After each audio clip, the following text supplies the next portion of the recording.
আমাদের মধ্যে অনেকেই নিছক টাইম পাস করার জন্য, সময় কাটানোর জন্য লুডো খেলে থাকেন।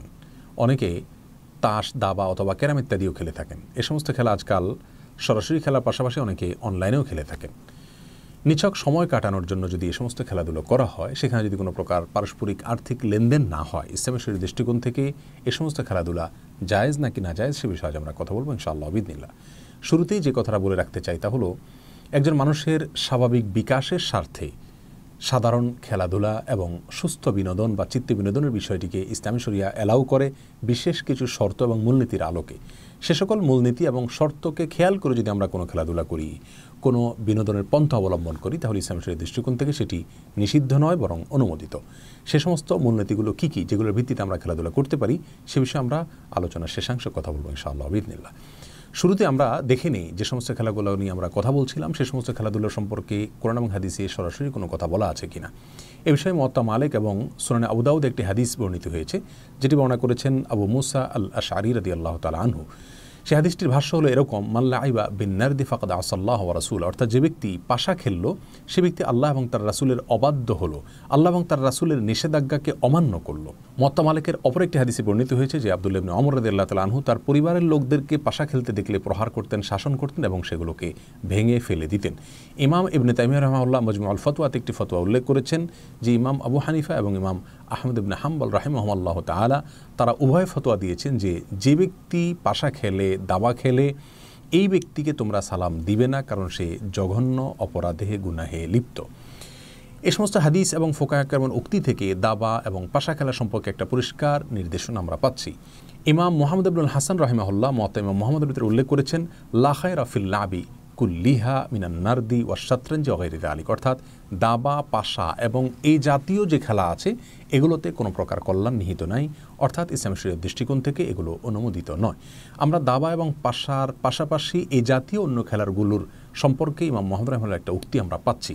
এর উপরে ভিত্তি করে অনেক ওলামা একরাম, অনেক ফোকাহে একরাম বলে থাকেন যে লুডো খেলাটাও দাবা এবং পাশা খেলার মতো নিষিদ্ধ, অর্থাৎ সেটাও পরিষ্কারভাবে হারাম।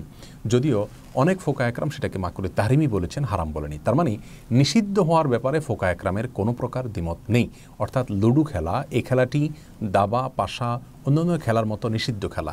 এ বিষয়ে পৃথিবীর তেমন কোনো ওলামা একরামের দ্বিমত পাওয়া যায় না। তবে নিষেধাজ্ঞার মাত্রাটা হারাম পর্যায়ের হবে নাকি তার চাইতে কিছুটা লঘু হবে, সেটা নিয়ে কিছুটা দ্বিমত রয়েছে।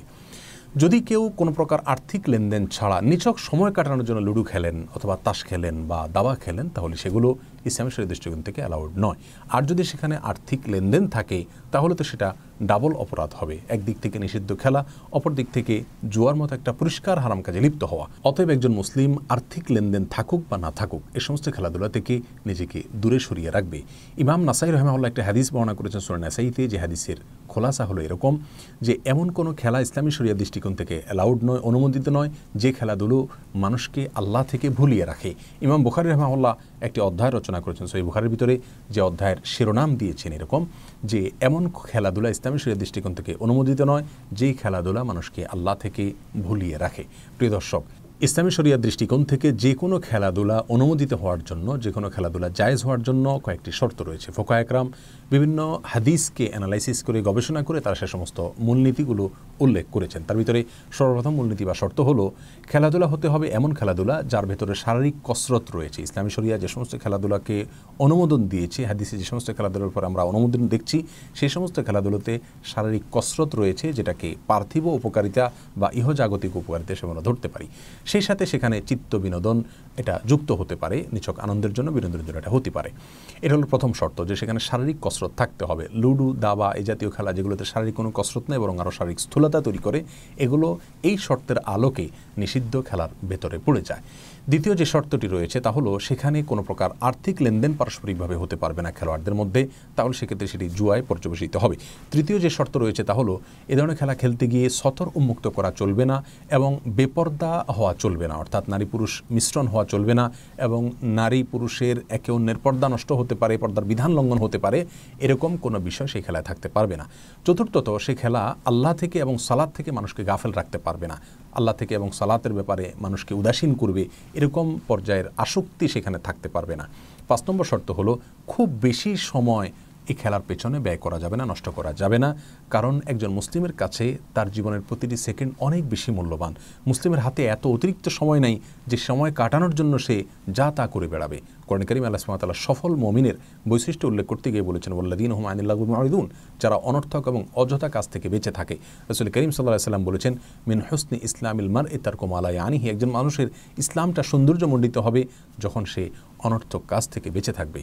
অতএব যে সমস্ত খেলাধুলো আজকাল খেলাধুলো নয়, বরং খেলাধুলোর চাইতে বড় কিছু, বেশি কিছু, সেগুলোর সাথে অনেক ব্যবসা বাণিজ্য জড়িত, সেগুলোর সাথে অনেক অনাচার জড়িত, একজন মুসলিম কোনোভাবেই সেগুলোর সাথে নিজেকে সম্পৃক্ত করতে পারে না।